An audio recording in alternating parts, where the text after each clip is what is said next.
Okay, good morning everybody and welcome back to the channel. It's been a long time because it's been a bad year for me. This is the first time I think, as far as I can remember anyway, it's the first time I've been out since Christmas, maybe January, February this year. It's been a really bad year. I've had COVID, I've had flu, I've had 2 road traffic collisions to deal with. We've had a litter of pups, my dad's been ill, and now my bathroom's completely flooded. But I'm out, and I'm in Scotland. We're on a week's holiday, me and Debbie, to the Highlands. We're staying in Glencoe, and we've travelled up through the Highlands to get to Glencoe. Well, we're not there yet. It's 11 o'clock on a Friday morning. And as you can see, if you don't already know, I'm on Loch Awe and I've got Kilkern Castle in front of me. Now, I've been here before, but I didn't log it. The last time I came here, I had my old Canon camera.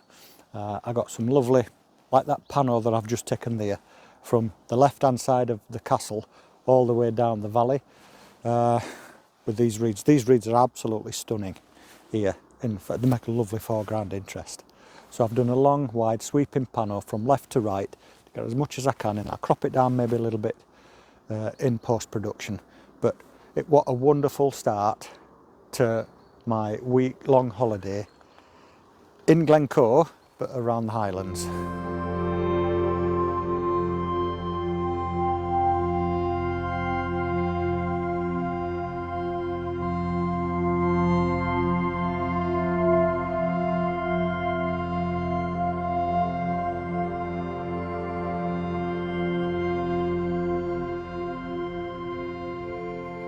Okay, so I'm just moving on a little bit from where I just were.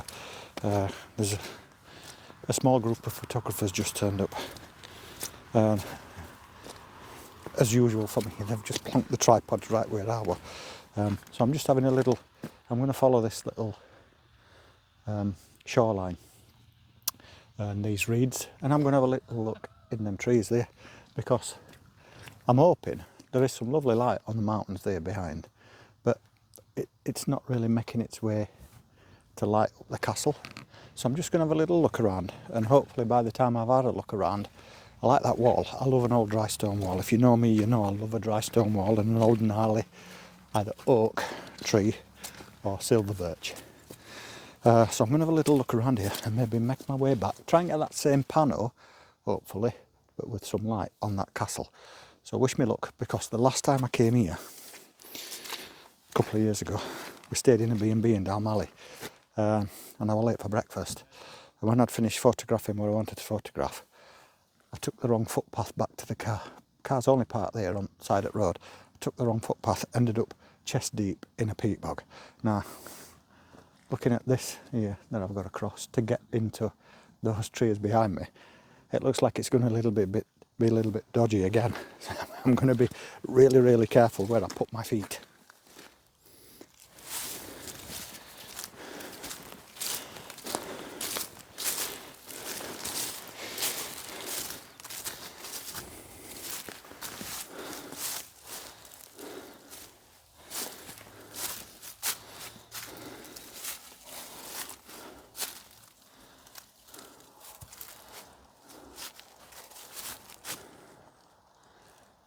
I like this. This is an old birch tree, I'm sure it is. Is it? Is it a birch or a beech? I couldn't tell you. It's covered in that much moss and lichen. It's hard to tell.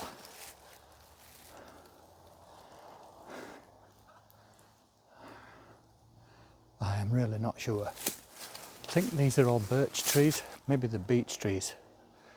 They're one of them anyway. They're so lichen covered. Can't tell. But anyway, I like the look of this. This has got a really hollowed out trunk. Unfortunately though, I can't get this old tree and the castle in the same shot. But that's what I'm looking for.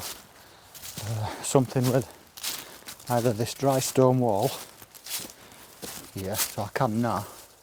See, I can get that castle in now, and I can get that gap in that wall. And I've got an old gnarly tree. See what it's like a little bit closer.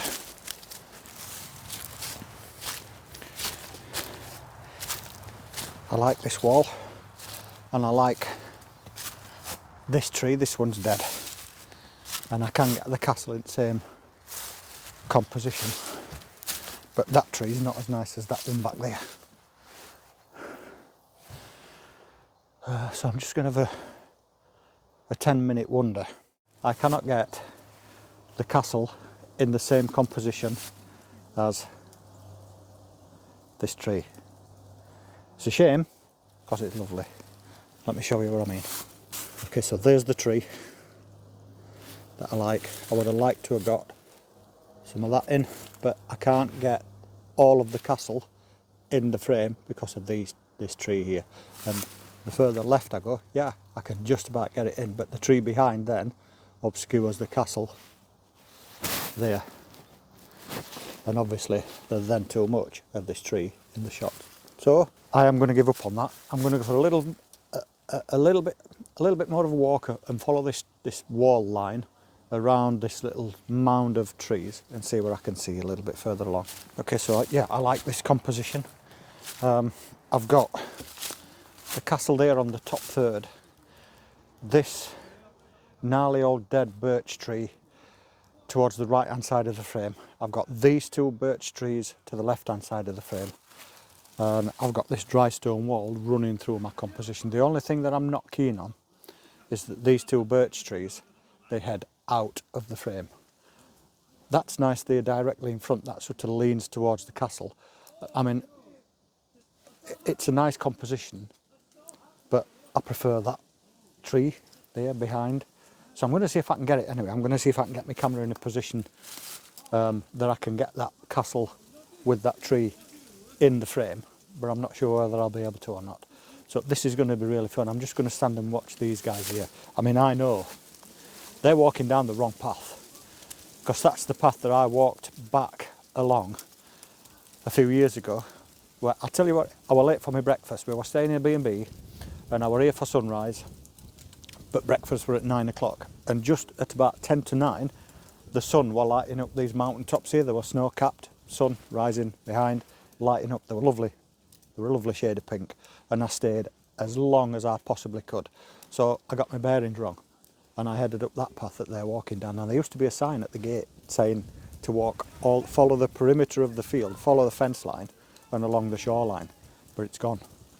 Now I know where they are now, that's just one massive peat bog.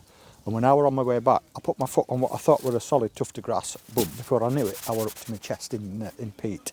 Really, if I hadn't got my camera bag and my tripod on my back, in fact, my camera bag, one tripod on my bag and the other one in my hand. If I hadn't got that tripod in my hand, I wouldn't have been able to pull myself out. I'd have been stuck there for ages until somebody came and rescued me. So I can just see one of them. You can probably hear them now. I can just see one of them ending up neck deep in peat.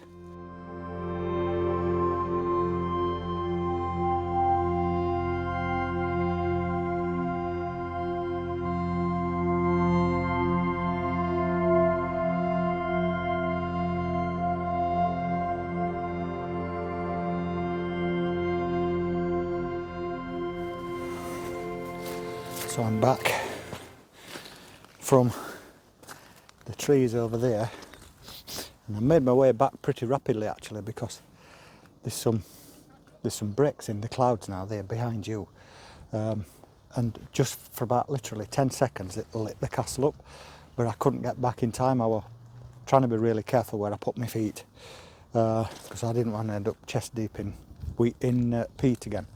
But I'm here now, back where I started this morning, and if that light, the sun, comes through the break in the clouds that looks as though it's developing there behind you, I'm going to get another quick panel of the castle here and these reeds and the mountains behind, and then I'm going to get back to the car and we're going to go for a coffee. I think we're going to have a look around the castle actually, and then we're going to, I don't know, we're either going to go the Oban way and into Ballachulish and into Glencoe. Well, we're staying nearer to Ballachulish anyway, or we're going to go back from Down Marley to Tyndrum, and we're going to stop in Green Welly.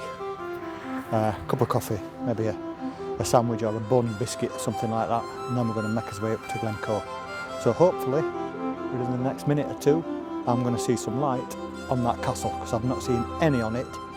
Somebody else trying to make their way through that peat bog now. I've not seen any light on that castle since I arrived. So fingers crossed, I'm going to get a little bit in a second or two. I'm not building my hopes up though.